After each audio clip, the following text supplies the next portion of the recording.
Good afternoon, I'm Felicity Anderson and this is Animal Nation. It's just on 3:30 and you're listening to OCR FM on 98.3 in the southwest or 88.7 along the coast. I can't believe this is already the 6th Animal Nation. We've met some amazing people and today is no different. A few weeks ago, I spoke to Port Lincoln local Brinkley Davies. Brinkley, a vegan of 9 years, was a competitive surfer before completing a degree in marine biology. Last year, she started Beaulieus Blue Foundation and has since worked on campaigns to keep oil companies out of the Great Australian Bight and to reduce litter, particularly plastic, in our oceans. Also coming up in the show, we've got For Compassion's Sake, my plea for a kinder world. Stay tuned for the interview with Brinkley Davies after this short break. Welcome to Animal Nation, Brinkley. Hi, how are you going? I'm good, thank you. Now I have to say first up, I have to admit your Instagram posts where you're free diving with whale sharks and sea lions make me a teeny bit jealous. It must be another world under the ocean. Can I ask what's the longest you've been underwater for in a free dive? The longest I have held my breath for static, so that was training for free diving, was just short of 4 minutes. Oh, wow. But that's static and dynamic, so which means swimming and moving. The longest I've done a dynamic was 2 minutes, that was lap swimming underwater. So that was when I was training, and it varies a lot with your breath hold. But I can imagine.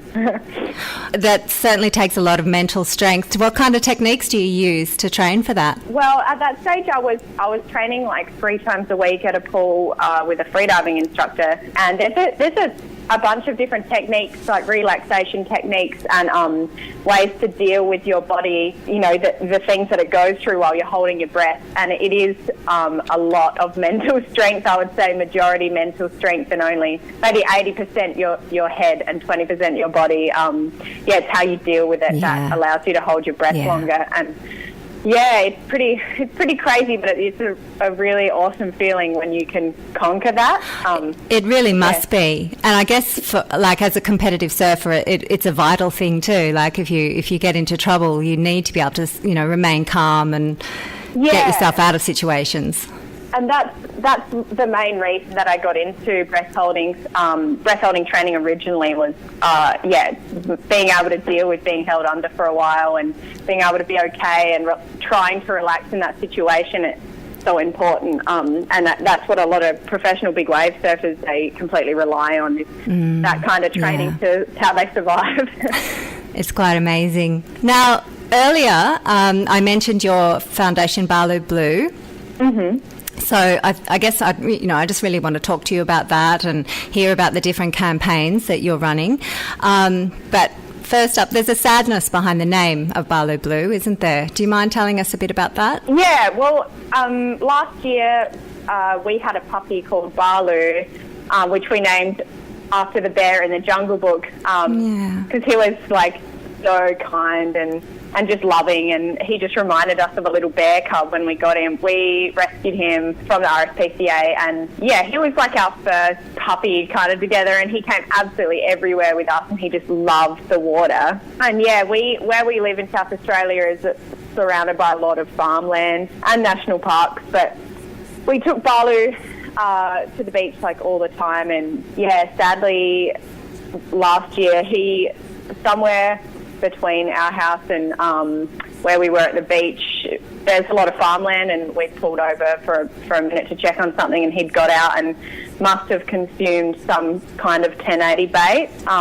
which was like either had just come out of the side of the fence of the farmland, because it does travel, like things pick it up and put it down, or he could have eaten a part of something else that consumed it. But when we took him to the vets, it was it's such a horrific thing to go through. I can't even really put it into words, but it's just a horrible poison, and there's nothing that the vets could do. And when that happened, I've been planning on starting up an organisation for a long time, but I wasn't 100% on starting, and then I guess that happened, and made me obviously devastated us for a long time, but also, can imagine.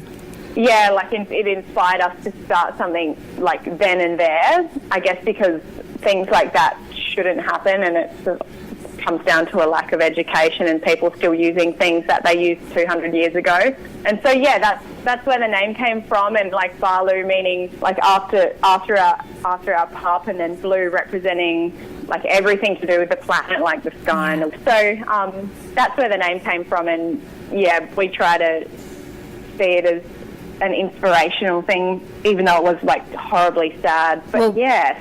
We are often inspired by our pain and loss, I guess, aren't we? I mean, so many charities and different organisations, the stories behind them have come from a place of sadness or loss. And, I guess that's the wonderful thing. We can turn that pain into a positive and exactly, yeah, have it inspire us.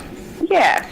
Well, do you want to talk about the goals of Balu Blue? What are your plans for the foundation?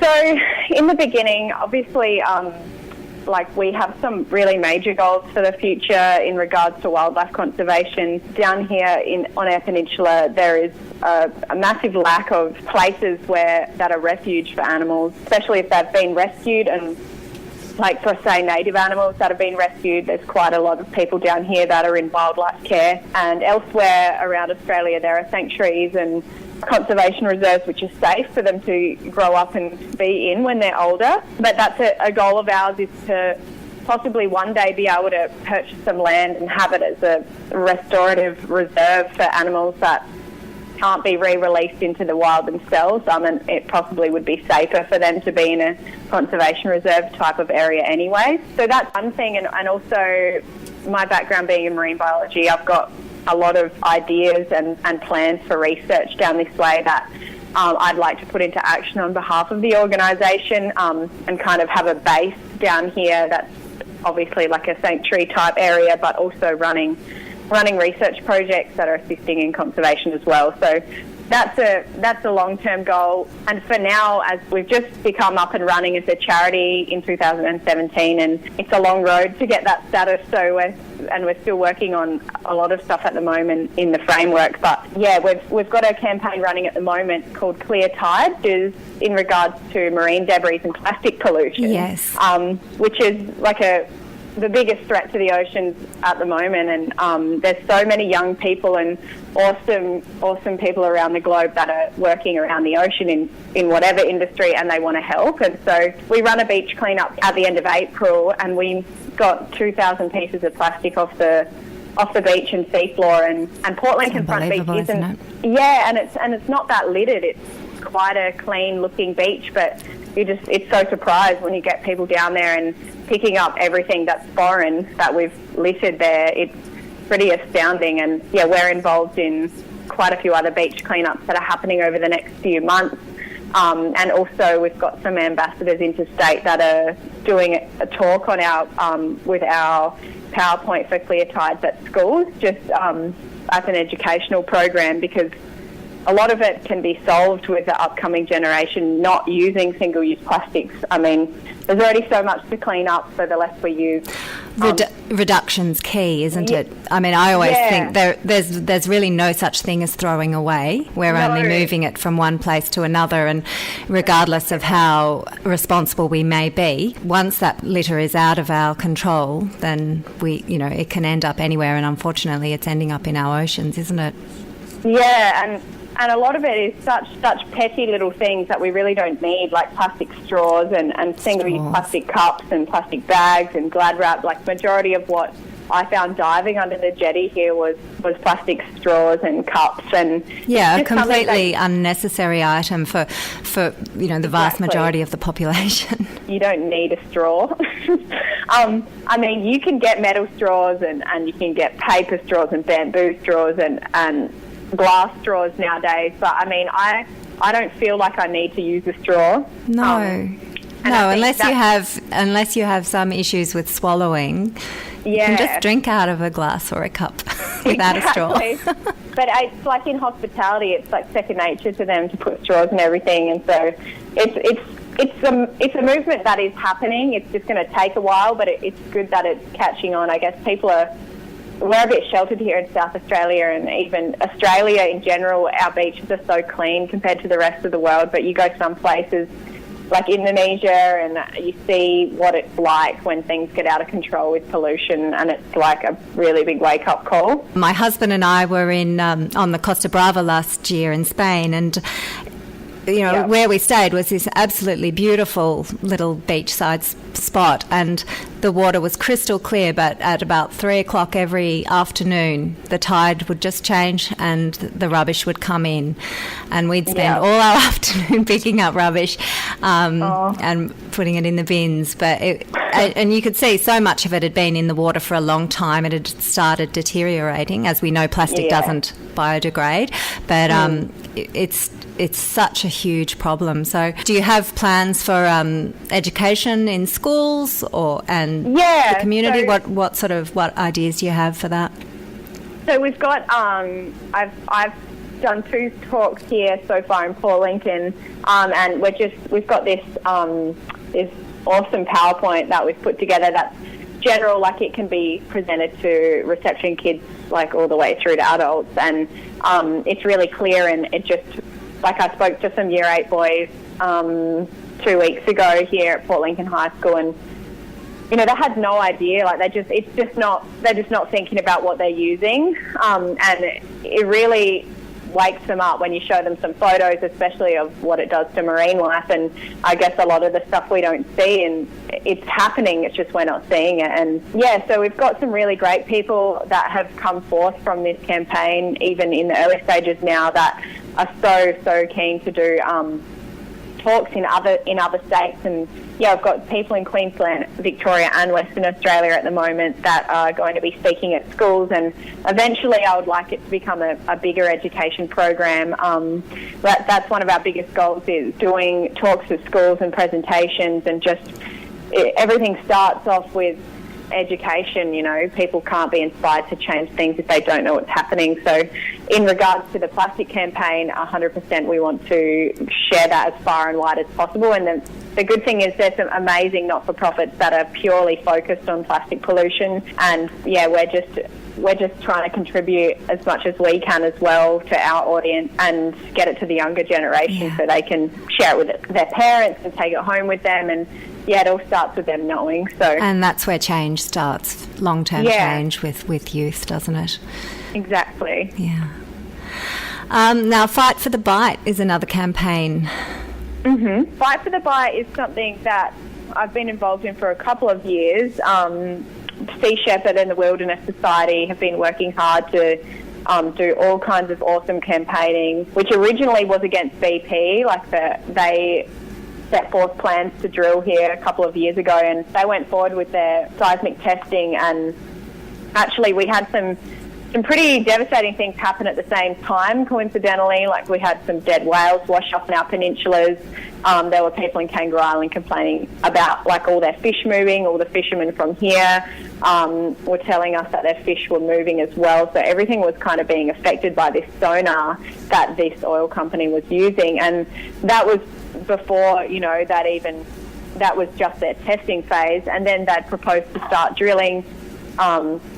And obviously, anyone that uses the ocean around here that knows anything about big oil companies knows that it's never, no matter how good their oil spill modelling and proposal is, there's always such a risk. And our oceans down here and weather are so unpredictable and so rough, especially in winter time. Last year we had one of the biggest storms in history that we've had, and it destroyed a lot of coastal infrastructure, and lots of boats, and the waves and the swell height was just massive. And that happened right as BP released their oil spill modelling. And when they released their oil spill modelling, it said loud and clear on there that it would take at least a month for them to get infrastructure here from overseas to even start the cleanup. And wow. That the damage that could be done in that time is just so overwhelming to think about. And I guess what we compare it to here is the Gulf of Mexico, the Deep Horizon spill. And our shelf here in South Australia, our continental shelf, is really wide and really shallow, and then it drops up to about 1,000 metres up the shelf, and that's where they were wanting to drill. And we have a lot of upwelling here, where the cold, nutrient-dense water from the seafloor and underwater pools comes up to the surface and then washes it over our shelf. And if there was an oil spill, that oil would just be washed straight into all of our coastal environments, and it would be extremely hard to clean that up if we could at all. And BP actually, they pulled out from their from applying to drill here after that storm happened, and I think the uproar from everyone campaigning against it was such a crucial time. And that storm, it was like nature saying, stay the hell away. I think human beings always think they can control everything, and that if we just put in enough measures and that we can control it, but we can't control nature. I mean, nature controls us, and exactly, we need to start respecting that. Yeah, and I mean, so BP pulled out, but obviously every other oil giant right now is trying to come here and drill, like Chevron and Santos are pushing their proposals forward. And so we're just trying to keep it really solid that we don't want them here. And I guess we went to a few different energy summits recently where, you know, it was made really obvious that Eyre Peninsula, especially in South Australia, has so much potential to power the whole state with wind farms and solar and hydro, and we have such amazing resources for renewable energy, and it would be so stupid not to go ahead and do that. We just need our government to fund it instead of funding fixing power lines and bringing in oil companies, which, you know, their profits definitely aren't going to us or our community. It's going overseas and elsewhere, and I guess they're just trying to use our resources. So we have some of the most amazing coastline in the world and the most beautiful marine life, and a lot of it is endemic to this area. Like, we have 85% of species in the Great Australian Bight are endemic, and so, you know, if you were to wipe that out, it would be just so devastating. Exactly. And not only that, but completely destroy any industry here, and no one would be able to work, and the communities would be devastated. So it's not a risk that anyone really wants to take. And so, yeah, we're just doing our best to speak up pretty loud and clear about that. And we had a really great turnout at our Hands Across the Sand event a couple of weekends ago, and in Adelaide they had a huge turnout there, and same in Ceduna and York Peninsula. Everyone's on the ball now with speaking up against it, which is really awesome. That is wonderful. You're listening to Animal Nation on OCR FM, and I'm talking to ocean warrior Brinkley Davies. Brinkley, I wanted to ask you, because we're running out of time unfortunately, but I wanted to ask you, what do you think has inspired you to take this path in life? Who your role models have been? Well, it's kind of a really hard question, I guess. I mean, when I used to surf, I guess surfing more than anything inspired me to want to learn more about the ocean, and that's what made me stop chasing the competitive scene and more so want to go into learning about it, and always still surfing in different places, but just having more knowledge and being able to share that. And the more I've done, the more I've become inspired, and that's been a combination of people and animals and experiences, and I'm so grateful for my parents introducing me to the ocean at a young age, and having a brother that surfs and a family that's beach orientated, and then obviously in marine biology I've worked with some really inspirational people, and in diving, and everyone I meet is kind of inspired me, and things that have happened to me as well. I guess experiences inspire you a lot, whether they be good or bad, so you either learn from them or you don't be held down by them. I mean, I've had some things happen in my life where I've been like, wow, this sucks, but then, you know, you always get up and move forward. And well, they're often the learning experiences, aren't they? Yeah, they make us who we are. And I never would have thought I would be raising a kangaroo at this age. And I'm so happy. I love Bungie more than anything. She's just the best, and yeah, she's just been such a great addition to everything, and brought about a whole new light in me wanting to protect native wildlife even more so than ever. Oh, unfortunately, we didn't have time to talk about Bungie, but our listeners can go to the Animal Nation Facebook page, and there's a gorgeous photo of you with Bungie there, and you can read a little bit about how awesome. She came to your life. Yeah. Well, unfortunately, we're going to have to wrap it up there, Brinkley. Thank you so much for finding time in your busy schedule to talk to me. I look forward to following your inspirational journey.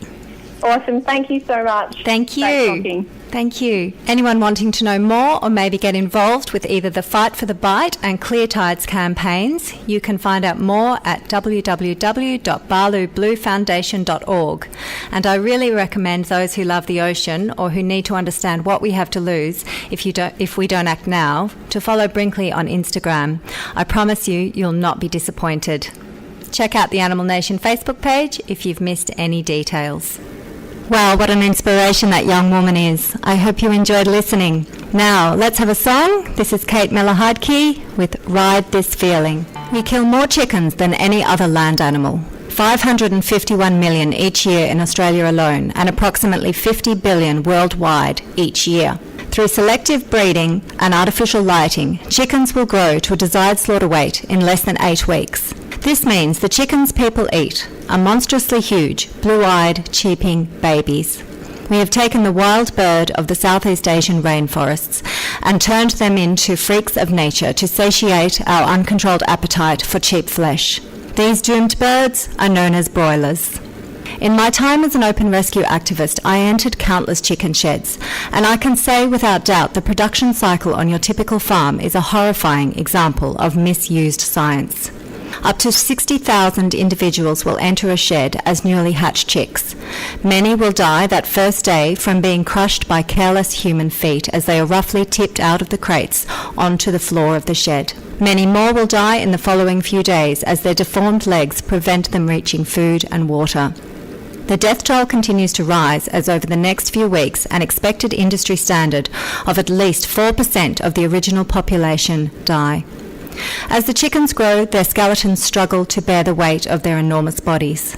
Often, birds will collapse and slowly dehydrate to death. The ammonia-soaked floor litter will burn into their skin, leaving them red raw and in immense pain. It is not unusual to walk through a shed carpeted with dead and dying birds. When the time comes to harvest their crippled bodies, birds are quickly, always quickly because time is money, thrown into crates and loaded onto trucks. Often their legs will be broken. The lucky ones die during transportation. On reaching the slaughterhouse, the babies are pulled from the crates and shackled upside down by their legs. Their throats are cut by spinning blades as human beings with few choices work desperately to meet the minimum targets of processing. When I walk past the roast chickens in my local supermarket, I can't help but think of the hideous industry that has supplied the lifeless bodies displayed.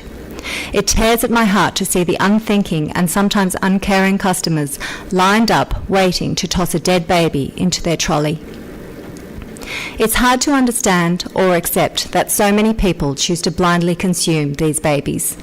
But I genuinely believe most people wouldn't support this suffering if they were free of their conditioning and habits, and if they truly understood the evil that lurked behind their food. Chickens are complex, sensitive beings. Given the chance, they adhere to a social structure that allows for harmonious living. They develop friendships and have personal preferences.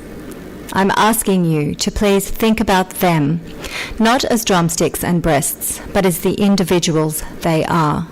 Please, for compassion's sake, choose to see them. Well, that brings us to the end of today's Animal Nation. Thanks again to Brinkley Davies for taking the time to talk to me. For anyone interested in learning more about Beaulieus Blue, you can go to www.barloobblue.org. Those details will also be up on the Animal Nation Facebook page. Next week, I will be talking to Sea Shepherd crew member Hans Seiver. Hans, a veteran of multiple Sea Shepherd campaigns in the Southern Ocean, is currently ship manager on the Steve Irwin while at dock in Williamstown, Victoria. I will be talking to her about the day-to-day running of the ship and Sea Shepherd campaigns to protect whales and other species in our oceans.